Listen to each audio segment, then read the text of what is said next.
unu anụkwaghị unu anụkwanụ mgbe iche na ịhụchana ịnụchana enweghịkwara na ihe wụ ihe ọhụrụ. Ụmụnne m, Mbaise si hwe ngala fụdawa fụdawa, meaning that ugbu a wọkọtụ na enwebeghị ihe hụrụ. Unu anụkwanụ akụkọ ekele asọgbuole m n'oyi. Ọ bụrụ nnọọ ọsọ ọwụ nnọọ ọrụ nnọọ mma Igbo tụwara ya ụmụnne ka ha were ṅụrụ agụ, ka ha were ṅụọ mmiri. Akụkọ ekele arụ ma ịkụ agụ. Ihe kele arụ ma ikwupụta nga mmadụ ga-anọ ihe kele, n'ihi na ị ga na-ajụsị unu anụkwa. Mgbe m kewa akụkọ, kemgbe m kwe emewe program na akụkọ m na-aga eko ngala o nyere m nhụju anya. Ka mara m igbu oge ọnụ ụmụnne m. Anọ m otu nwanne anyị nwaanyị akpọ m na fon sị m nwaanyị mba nnọọ mza. Ya sị m nwere akụkọ na ugbo ine gbotowara ya ụmụnne na onye nwere ihe ọ ga-agwa egwe na gị fobarịrị ya otere mma, na ụnụ gwa ya okwu shi na ala ala obi ọnụ, unu fojusa ya oyi na o ruore ṅụ ịgwa ya nga Chineke gbabewere na gị kwuo na gị ruore ṅụ ifobara ya kparịa ya kpee ihe ọbụla ọ sọrọ gị kpee na o ruru ṅụ na gị kwuo na ịgwa ya na ya wụrụkwa na enwete akụkọ na ushi metụta ṅụ kekwe ịghọtara ihe ya na ya bụ ọlụga na gị kọmentị ya from nghọta nke na etere ugbo etere ụzọ na ihe mere ya na ọ bụ ịhụnanya. Ụmụnne m, nche ma akụkọ a na-akụ ọwa akụkọ nwa ebe ebe, akụkọ nwa gum ama m na ka ji otu kara ibe ya. Asị m na ya alụọla di, na ya na di ya ebi, mana tupu ya na di ya lụọ n'aka eshi di ya ike, ya onwe kwere enweghị m ọchị ya na-eme ọkwa họkin. Ya na-achịgharị agbalị ụkwụ ụmụ nwaanyị, ya na-achịgharị ya na ha schools and hostels ụmụ akwụkwọ ụmụ mahadum. Ya chịrị ya ga na-eghere n'ọwụ ihe ya na-eji ya ma na-ejike. Di ya ekwe na enwe otu ka o mege enwe m ọchị omege. Ọ na-ekwu okwu ya chọrọla ya chọrọla n'ihi na ya na-agbashi mbọ ike ivu ndị na agbalị ụkwụ ya chịgharị ga na ya na-asọpọt ya n'ụdị niile, na ya na-akparị na eleghị anya n'azụ na ihe eji ihe ịkwụ ụgwọ ụlọ pụta ya kwụọ ya nwe ọnwụ na ego dị ya na ya kwụọ. So di ya bido na ya chọrọla ka ha lụọ ya gwa ya sị mba na ha lụọ n'otu n'ugbo ene o shedere na ọ ga-ebu ha aka na enwe nke ọ na-eme ya omewe ka ya gbawakwanụ mbọ na saịdị ka ha zụtụkwuo ego ha nwere zụtụkwuo ya. Di ya sọ mba na ya ka alụọ ọ ya ka bịa ọtụtụ ka ihe niile nwa ngọrọ gbara jiri bịa kwụ ụgwọ isi eme ihe mere ụmụnna ihe ha agbakwa ha nkwụ ha eme ha white wedding ya na di ya lakpuru na nwaanyị mba nọ ya bịa hụ na ebe mahadum ebe a na-achị agbalị ụkwụ ụmụ agbọbịa ga ere na ọ dịdịrị ya fa ugbu a ya lụọla di ya ga-enidi ime ihu nri ma imechi ụlọ dịka nwaanyị nọ na di mechi ụlọ ya bịa gbaa ha transport gaa ije aha ndị a na-eleghekwa ya nye lọta ngwa ngwa dịka nwaanyị nọ na di. Ọ bụrụ mgbe mbụ ya na-alụbe di na ya nwere ndị enyi na hostel ụmụ amụọ ikekwe ya regarecharacha ya gakwu ofu rikpo na rum enyi ya nwaanyị ihe dị echi hụnụkọta elome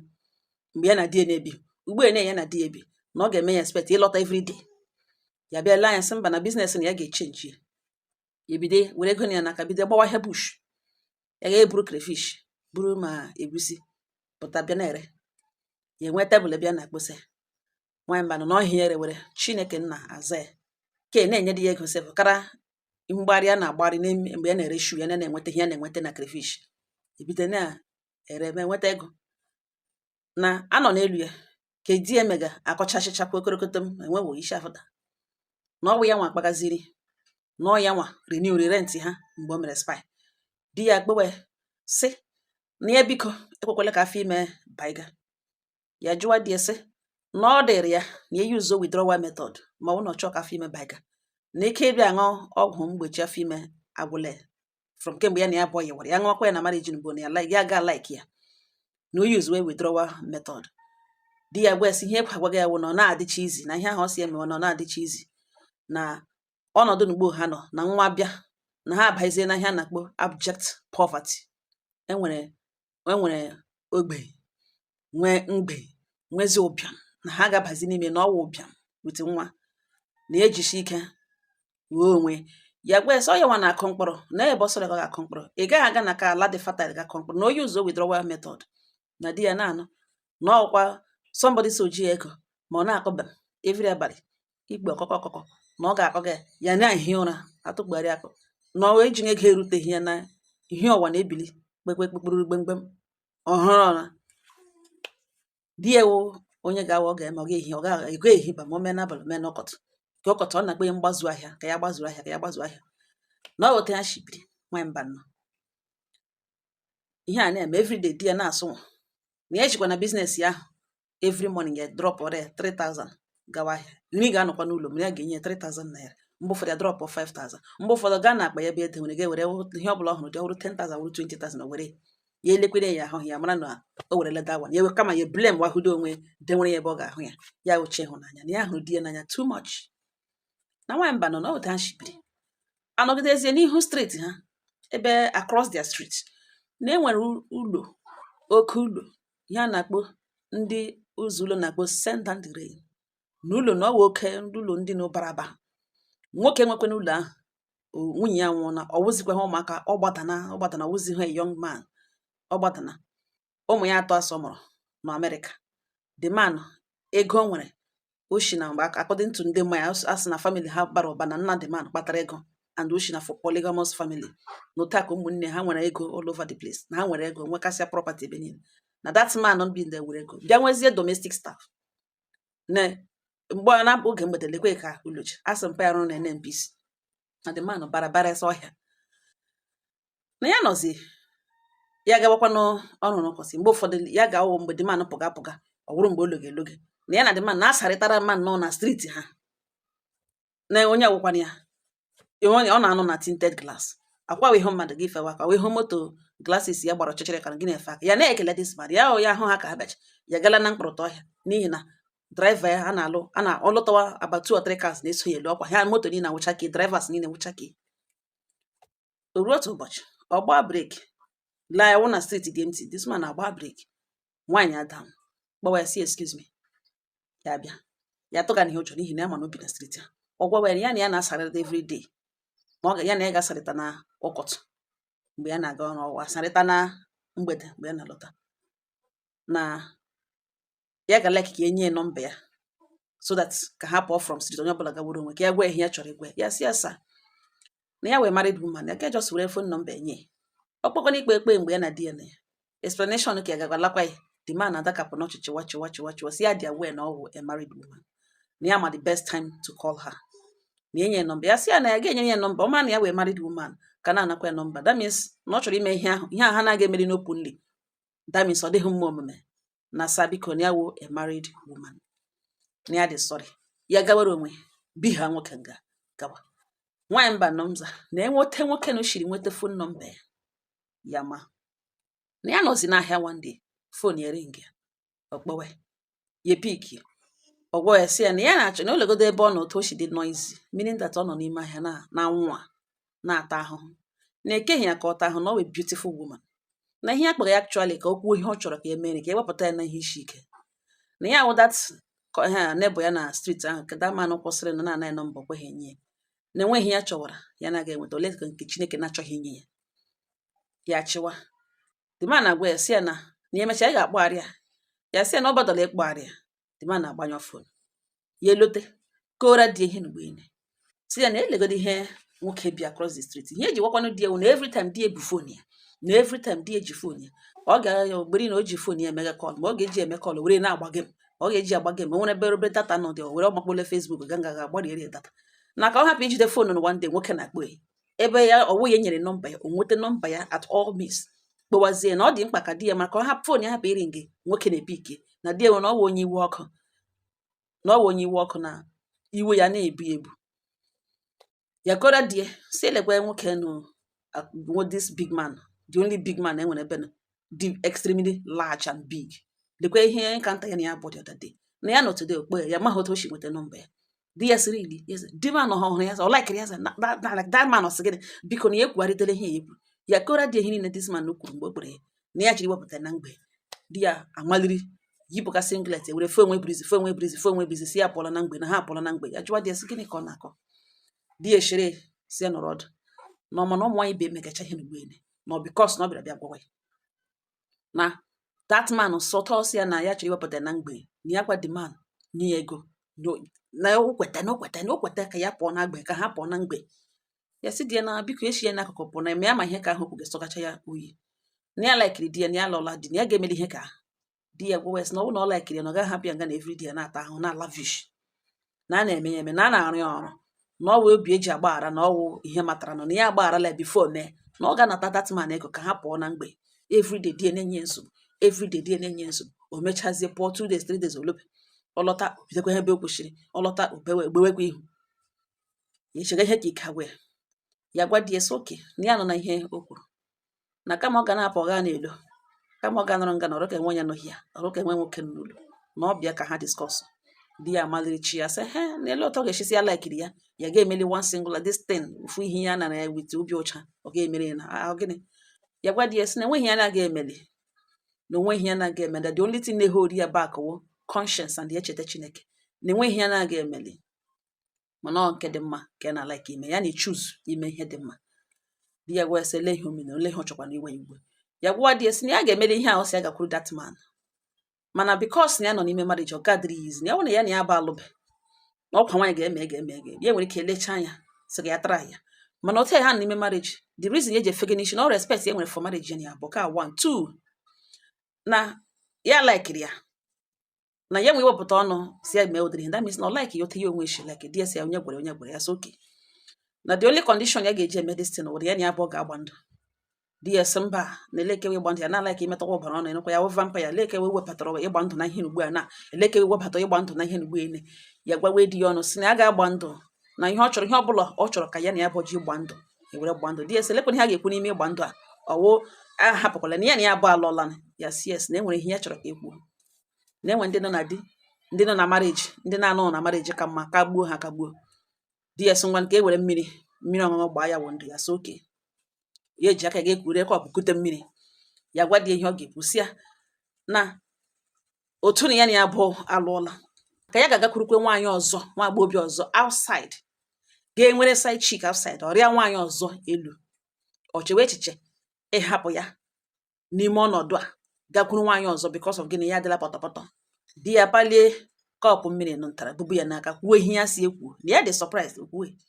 na any day ya hapụrụ nwunye gaa n'ama garịa nwaanyị ọzọ elu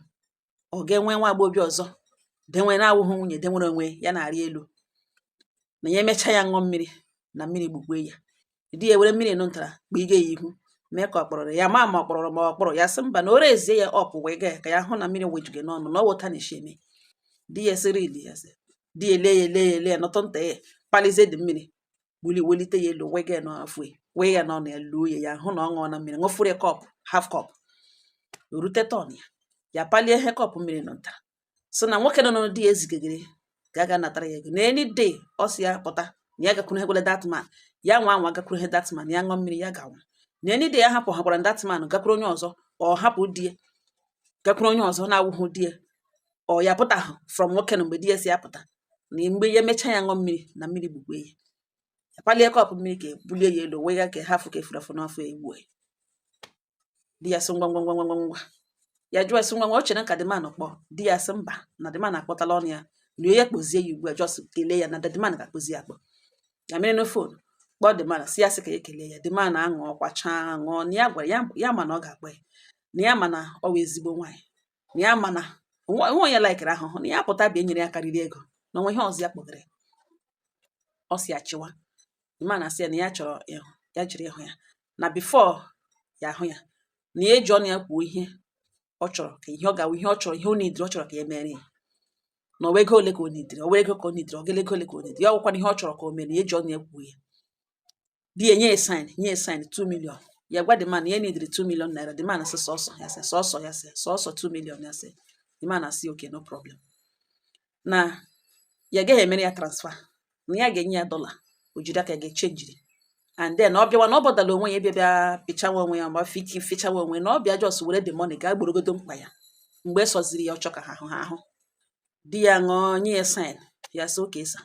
ya ejikere gawa ọ gwa ya bọs ya ga-apụta na driver ga-epikiri ya kpọtazie na hotel ebe ya nọ otu a ka driver esi pụtakwana pikiri ebe ọ si ya pụta ebe a dị mana the driver epikiri kpọta ya na hotel ebe ọ si abịa abịrịta ya wụrụzie na reception ka ha nọkwanwara ọziga mmanya aṅụcha Joyce enwe ihe ọzọ ya ga-like iri ya sị mba na ahụ dị ya. The man emepe wallet ya were $2,000 kpa ya n'aka. Ya ele ya na kemgbe nne jiri mụ ewu ya nwa imetọ dọla aka ma ọ fọzikwa that amount of money. Ya na-eche n'obi esi echenji ego kede nụkwanụ. Ya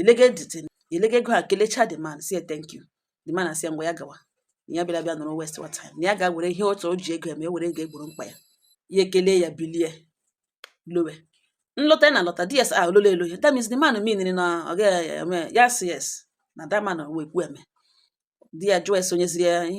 ya emepe akpa ya wepụta $2,000 $100 bills 20 pieces ya were kpadi ya na ka di ya ṅụọ were the money wee kpuo n'ime ụlọ ga jikere ozugbo were that money pụọ ga-echenji ya tige na akaụntụ ya. Ya na-elenu di anya ka ọ chọtọrọ ya something from that money ka etikwe na business o meghe ya were ego ahụ enwe ihe o ji ego ahụ eme nwee business ọ chọrọ iji eme wụrụ na alaghachi back onwedị ihe o discussụrụ na lekwe ihe ya ga-eji ego na-eme ihe ọ gbara ọsọ change that money tige na akaụntụ ya. Ha nakwa aga ya nọrọ di ya si ya kpọọ the man ya kpọkwara ya na onye nyere $2,000 ga-akpọ ọwụ ya ga-akpọ ya kwesịrị ịkpọ ya kpọkwa the man ose ka na-ajụ ese ha ga ahụ ya si jụọ ese ọ chọrọ ka ha ahụ ya si yes na why not na ọwụ ihe ya chọrọ na ha ejikere. The day ya gara aga hụ say this man ya na this man anọcha the man enyehekwa ya another $200 ọ naghị like inye naira ọ nọkwa na like imere ya transfer onyekwa ya another $200 ya lọta mekwa ya lọta si die na after the man ya di ya jụọ ese ya mere yes na ọkwa ihe ọ chọrọ na o mene di ya si nsogbu na ụmụ nwaanyị ndị ọzọ megacha nwe ihe nọ dị. Di ya anaghị ha that money tii na akpa gashi ike ọ jụọ ese ha erikwere ihe asị na onwe ya naira o nyere ya sọ na-enye the man na-eme ya amaghị ọjọọ na-eme ihe naira. Di ya nara ya ego ọnụntara ụbọdakwana ihe so ngwa ya were kene chenjiri kwena out of the $200 mgbe ya were kene chenjiri na otu a ka ya na this man nọcha mgbe ụfọdụ ihe ije steji erutezie nga na ọkpọ ya ọ sị ya that na ya bịa were ego ya sị ya ọ sị ya na ya bịa na ya kpọọ driver ya kpọrọ driver na-apụta ka driver pikiri na ọ bịa were enwe ya chịrị jere ya ego ya eruokwe mgbe ọ ga-enye $500 ọ bụrụ echi o nyere $1,000 na nwaanyị mba nọ na onye aka nọ na-eme di ya ekwe ego a niile ya na-enye ya gwa ya si ya ya gwa di ya si ya ga-echecha mgbe o belụrụ ya from seeing this man na ebe o shido taa dị ka ha divorce ka ha separate from this marriage ka ya na-anatazi this man ego na-enye maazị na ha nọ na marriage n'ihi na ihe a ya na-eme na-anata nwoke ego na-enye na ọ na-apịtọ mmụọ ya. Di ya si na enwe ihe nọ dị ya na ọ dị ka ya like wala the man na ọwụ na divorce this marriage ya na ya bụ separate na ele otu ya ga-eshi ama na ọ ga-ana that means ọ wọle free woman ọ ga-awụzi ohu ya ịbịa na-anatazi this man gara ebe enye ma ya jụrụ ajụ na ya enwe ihe dị ka marriage na-aga akọwashi ya laịlaị ya na-elekwene di ya ka ọ gwana ya sị oke ya anatala ezigbo ego so ofa lekwe biznes ya ebu n'obi ya chọrọ ime enweghị dị otu a ọ pụọ ọ lọta mgbe ọzọ ya eti ijugere ihe anya ọ ya ka ya gwara di ya si ya ngwanụ ebe na ọchọ ka marriage na-agbasa ya na ngwa ka ya kwụsịzi na ahụ this man gwa this man that na obi ya akwụsịla na ya chọzi na the man ga-emekwa understand di ya si na ya nwekwala mistake nwa ya nwa ya jụọ so how long o take ka ha ga-eshi biri amụghị nwa ya kwana ị ga-anata nwoke ibe ga-ewetara dị ha nwoke ọzọ narị di ya si nwe ihe nọ nga na ụmụ nwaanyị ibe na-emecha ụfọdụ na-emecha mee 2 years 3 years na-enwe ihe nọ dị ya ihe aha bịa wewezie iwe ya feel wee biezie used mana ya bịa cheta na even ya onwe nọ ndị otu ya ga-ahụ nwaanyị ọzọ na-enwe ihe nọ dị ya gbanụ nkịtị na di ya nọ ntara wa alaba na di ya ga-ata ihe ọtata na ọ ga-akọ ihe na-akọ akọ na ọ ga-aṅụ ọkwa na ọ ga-akọba ọ na-aṅa aha for some nights of magazine ya na ọpụtakwa na early morning ya sị ka ya gbazuo aje ọ gbazuru ọ pụọ na ha lọta every day mgbe ụfọdụ ya lọta ya pụọ lọta mgbe ọ sọrọ ya pụọ mgbe ọ sọrọ lọta mgbe ọ sọrọ ya gwawa di ya sakwa chetara iyi ha ṅụrụ di ya tụọ ya by then ọ wọshala sụtachara onwe ya akwa ya onwe sọkwana ya zụtatụrụ ya gown or anything nothing onwe ihe ọ na-ame ya ihe ya gwa ya mgbe ụfọdụ ọsị ya na ya hapụ ahịa taa were ego edewere nga shie nri shie ezigbo nri mee ka ịshọ na igburu otu ụkwụ ewu ọ lekere anụ ewu na ya zụ otu ụkwụ ya nụ ewu gbuja ya were shiere ya ofe ọkwa na ha asị ngwa ya were ken ọkwa na ha asị oke ebe ya na-azụrụ onwe ya kwa ka ya zụtatụrụ nwunye ọ ya ejikere bịa ka ha were godo ego na chenjiri ga zụrụkwa n'akwa iri n'ahụ di ya na-eme ihe ahụ like ọwa ọfịs ya nwa sales girl megere ya akaụntụ ya gba ya nkịtị ruo n'otu abalị ya lege ihe ka emege nsị na this man ahụzi ya n'anya na ya nọrọ nga na-eme na ya na ya gbanwere ihe na ya gbanwere who knows na iyi ha ṅụrụ ha aṅụghị ya datina ha gaghị ata mpa ndụ ibe ha na nwoke na-egbukwe na ya ọtọmatikali ihe na ya bụ ọṅụrụ na o endiala ya gwa di ya si ya na ya dịla tru wit ihe na nwoke ya na nwoke na-eme di ya sa na-eme ya eme ya gwa di ya si na ọ na-ahakwala apụ everyday ọ gaghị alọta ọ bafụla ọpụ clean onwe ọpụ na o chetakwa ihe ha ṅụrụ ya di ya jụọ ya sọ ihe ha ji mmiri mee na uju atụla na enweghị ihe na-eme ya nwekwana ihe ga-eme ya nwa mmụọ ya gwa ya sị na ihe o kwuru otu o shi prezent okwu that means ọ hụtagaghị ihe a ya na ya abụọ mere like na o nwere ihe nọ dị ya ike kwụrụ ọtọ gwụ ya sị nwoke na oyi uzole iwe na ọnụ meju ya obi ya conclude na ego ọla ọbụla ya ga na ego ọ bụ nwoke nye ha ali ego ya ga-enyezikwa ya ebi uduwezi onwe ya na o rute mgbe ọ ga-erute na ya ga-ahapụ marriage by force na ya ahụwa na negligence hụwa abandonment na di ya enwezi hụtagazi ote o ji ahụta ya na nwaanyị mba nọ mza na ya nọ one day di ya gawa na bathroom ga-enyo mmamịrị garuo ebe a na-eti asụ ụda ya gbara gawa sọ gịnị ọ na-agwa ya sị kemgbe 1 week na enyo mmamịrị na ọ na-ara ya ahụ na ya agala labụ na labụ so ya fili na ogonoria sị na ọ ga-awụ na toilet infection ya gala labụ na rizọtụ gbotoro nọ n'ime wardrobe dị ya na enweghị ihe rizọtụ ọ hụtaghị ihe dị otu ahụ mana enyo mmamịrị araghị ya ahụ ya sị di ya nakwa ọ gabaga buru nwa rigoro nwa gabakwa gabaga aga buru anọda gel ria ya elu na ọkwa ya mara ya na ya bụ ọnọdụ otu na ya sọspektịrị na kemgbe le ụkwa ya pụọ na-alụzi olu mgbe ọ sọrọ ya na ọkwa ọtụ jebụ ụkwụ di ya si ya biko kọta ọzọ na gịnị ihe ka ihe ha ji mmiri mee ha bụ ihe ahụ na ọwụke ọbara nke na-arụ ọrụ na ha ke na ihe ahụ ihe ji mmiri mee na o kwesịghị ịrụ ọrụ ya elege na besides ọ na-arụkwa n'ọrụ na ofili na nwoke na ya ga-amara dị shọ na ọ na-arụ ọrụ ya ga-ekwere mee ya ọ bụrụzie ya nwe ga-aga n'ahụ nwoke ọzọ na-wetara ya no ya chọrọ ihe icheghasa da ya elegide dị so na o mege ya gwa di ya si na ya lọta biko ka e discuss this ije ya na abụọ ka ya chịrị walk out of this marriage na ọ dịla ka ọ ga-adị di ya sa akụkọ mgbe ya lọtagodoro onye anọpụrụ n'ụsọ mgbe ya lọtadịrị ọ nụrụzighị mgbe ọbụ nwa si agacha ya lo before the time gbewa ya na fon si ya lowen ya dị down ya lọta akpịrị ya gawa ụlọ ọgwụ erute na-ele afọ etegara ya na-ele afọ etegara ma ọ dịsị mmanụ na-aṅụ mmiri afọ ya na-ebu enyo mmamịrị awụrụ wụọ mmadụ na-aṅụ mmiri enyo mmamịrị abịa before ya nyụọ mmamịrị nsogbu ewere ihe na-eji eti ebe na-eji asọpọtụ fọ mmamịrị kwa ije ore mmamịrị na-agaziri onwe ya jụwa dị sakwa ma na ohu jiele nsogbu dị ka ha emechikwa ihe ha mere onye ọbụla gawara onwe di ya sị na na-emechi ya na what do you mean ya jụwa dị so far so good na ya calculate how many $1,000 ya na-enyere na o ruola ọ dọla more than $21,000 na ele business na o mere ele ebe na o tirili na ọ gịnị ka ọ mere na so far with the money na ya na-ele ka eme something established na ọ ihe eji ego na-eme ọ lekwe na ihe ọ nọ ije ọsụ nara ya ego na ọ na ya na-ahụ ihe o ji ego emega ihe a na-ahụ debe ọcha o megezi akwa oyiyi shu oyiyi na ya nagata ya wetagara ego o ji atọ fashion di ya sị na na family ya nidiri ego ya enyegakwa ha ego na osi oke family ka ya nidiri ego mana ọjụbe mmanya ya gwere na oji ahụ ọjụbekwara elote mmanya mere mana ọ family ka ya nidiri ego wali ya nwe ji onwe ya sụga je wetaga the money ya na family ji agbafuru ego ya ebi ha ya n'ụlọ ọgwụ nga na lawa ọ ya ka ya larụ nne di ya ejie ya oji so onye ahụ gwụrụkwa ya na ihe a chọrọ igwe ya achọghị igwe ya na fon na ya lọta na ọkwa mara ya na-arụ na mma na ọkwara ya ọ mara ya nabatara ya n'ụlọ ya na ọ bịa na ya chọrọ ịhụ ya face to face ya mara na moto lawa na ya wụghị onye mmadụ gasị once isi ya na enwe ihe chọrọ igwe ya na ya bịala abịa na ya na like that suspense of enwe ihe a chọrọ igwe na ọ kara mma na ikwughị ya da na ikwere because ikwue na ya ga-abịa na ị ga-agwarịrị ya datin ya gbara lawa ozugbo nne di ya gwawa ya si ya datina olee nwoke ọwụ nọ across the street na-akpụ ya alakpo the man nye ego were shiere nwa ya nri nwa ya arịawala denwege n'ọnọdụ ihe akụkọ na fon na ihe nwa ya gwaga ya na ụtọ ọrịa nshi eme gị n'ike agwụla na ele nwoke ọwụ kpe alakpo gị nye gị ego ji eshigiri dị eri dị eji anwụga silently ya jụwa nne di ya sọ ihe nwa ya nwoke kwuru ya sị na ihe nwa ya nwoke gwara ya sị na ọ gwara ya na gwacha ya si ya gwakwala ya nwunye ya na ọwụghị onye ọzọ na ọwụghị ya nwa ka mmadụ ga-agwacha si ya gwakwala ya gwa ya ọnụ ya na ya wụghị another person ya wee member of this family na-enwe ihe mere nwa ya na-enwe ihe mere nwa ya na-enwe ihe mere nwa ya na-enwebekwa ụmụ nwaanyị na-alọta na mbriji ha nụkwa ha agba n'eji na ọ gakwa jụọ ese na-enwe ihe mere nwa ya na-agụkwa ha agha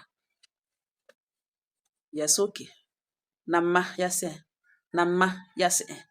na ọ bụrụ na ọ chọrọ ịnụ gbasara nwoke ahụ bi na streeti ha na-akpụ ya alakpụ na ọ ga-anọ that part na ya ga-adị very happy ịgwa ya ihe ọbụla ọ bụ ihe ọ chọrọ ịnụ. Mana ka ya lagodo alabeghị, ya ga-alaghachigodo gaa lee di ya n'ụlọ ọgwụ, lee anya n'anya, jụọ ihe ọ gwara mma ya. Ikuru akpa ya muvuo gakwuru n'ụlọ ọgwụ jụwa di ya na ọ rarara ya were aka ga n'aka mme ya, were iko kagịrị mme ya that na-enwe ihe mere ya echi si hold ya responsible. Na nwoke na across the street kpe ya lakpago onye ya ego iwere ebe shiere eri na ọ gwaghọ mme ya exactly ihe mere na ngwa na a ga-akpa ikpe na mere eji na ọ dịla ka ọ ga-adị, na o jikere na ha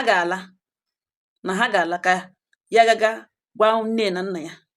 otu ije si bido na ebe ha gara ule na ihe ha na-emerụrụ erute nga n'ugbo ha, and ya biko kpọọ ụmụnne ya bịa nara ihe ya kwụrụ n'isi, ma ọ bụrụ na ọ ma na isi ewu ga-abanite wit mpi ya abụọ, na ya biko kpọọ mma ya, kpọọ ụmụnne ya ka e discuss otu ya na ya abụọ ga-esi agbasa na this marriage, na ọwụ ya nwa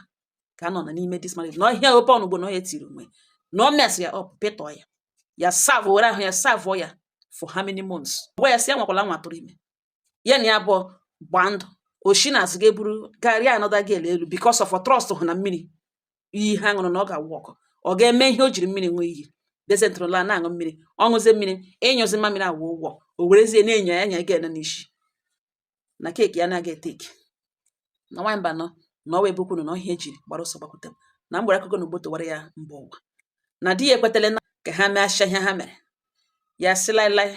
na as long as ọ gala bupụta dị mata ga-ebugere mma ya na ha divorce ugbo ihe a ga-ahụta ya sị nwaanyị gbara n'ezi lekwe ihe ejiri divorce ya, na ha emeasha ihe ha mere na ya ma ọ ga-enwere onwe na o nwere onwe na ego niile ya nataga achịjuge, kedu nke wu nke ege na nwa ya mụ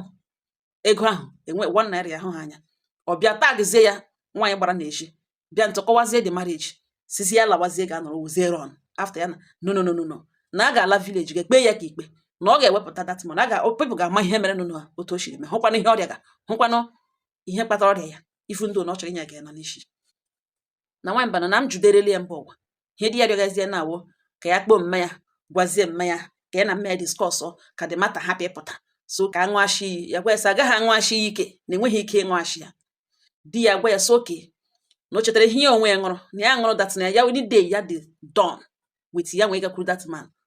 na ya ga-ekwu na ndị ekwuo ya ọnwa anwa ga-acha ha ege n'ime marriage a na ọ ga-awakwa mama from this minute ebe ọhịa ekwu na ya na-restrict ya ịga back to the man. Ya gwa ya sọ ya dị mbụ ya chọọ na ọ kpọpụrụ ya apụga na ofili ihe agaghị ebe a na otogbuole na otu okwuole na ya na-agakwuge the man, na ya na-asọpụrụ ya ma nso ala, na ya na-asọpụrụ ya ma na ya na-abụ nọ ndagotu na otu onye instructor ọla ugbu a for the first time na ya gakwunekwele that man na otu a ka ọ ga-adị na the man kpe na ya fact ọ ya gwara ikpe this man na end ya gwa ya that na di ya suspect ya chọzi ya ga-end ihe na that man nwe na o jikere na ha ga-ala village gaga separate ya na ka ya walkzi out of this marriage ka ha abụọ separate ka ya marazie ma ọ ga-abịa igwe ya onye ga-agwukwu ka ọ ga-agba igwe onye na agagakwu. Nwanyị mba nọ n'ọwa ebe okwu na di ya si na laịlaị na-eseparate the marriage na-agwazie na-arịọ ya si na ka hapụ iseparate the marriage na actually na enwere one girl eji zoja gị ụkwụ ya gbagharị na agaghị eseparate the marriage mana ka aṅụashịa iyi ha ṅụrụ. Ya gwa ya sị laịlaị na ebe ọ galaga toji ụkwụ under oath na ọ ga-eseparate the marriage before ha na-aṅụashi iyi ha ṅụrụ, ma ọ wụ ya na ndị obodo ga-ahụ ihe mere nọ na a ga-ekpe ka ikpe ya ga-ekwu ihe mere na otu o si mee the man dị ndụ ya onwe dị ndụ na ọwụ iyi ọṅụrụ gbugi ya na the only way ya ga-eji ekwere ịṅụashi ya na ya bụ aṅụashi iyi na ka o lee ma ihe ọ banyere n'ime ma ọ ga-apụta wụ ma o separate ma o divorce ya. Di ya jụ na ya ga-edivorce kwana ya na ya abụọ ga-aṅụashi iyi ha ṅụrụ ka ha ṅụashi na iyi ịṅụashi iyi a na ọ dị ezigbote mkpa. Na m jụdela unu ụmụnne na ọ bụrụ na ole ị ga-eme na ụnụ gbatara osi enyemaka na gị were otu akụkụ ọnụ taa ya ụta na gị were akụkụ ọnụ ka ọzọ gwatona ihe ị ga-eme ma ọ bụrụ nwanne ṅụ zuzuru ihe na ihe zuzuru na-enweghị ihe mere ọkwa ịhụnanya na ọwa ịhụnanya na ya hụrụ di ya n'anya too much ya na-ala ka ịhụ ya n'anya mmiri na ọkwa ihe tiri na ọnwụnwa na ụnụ biko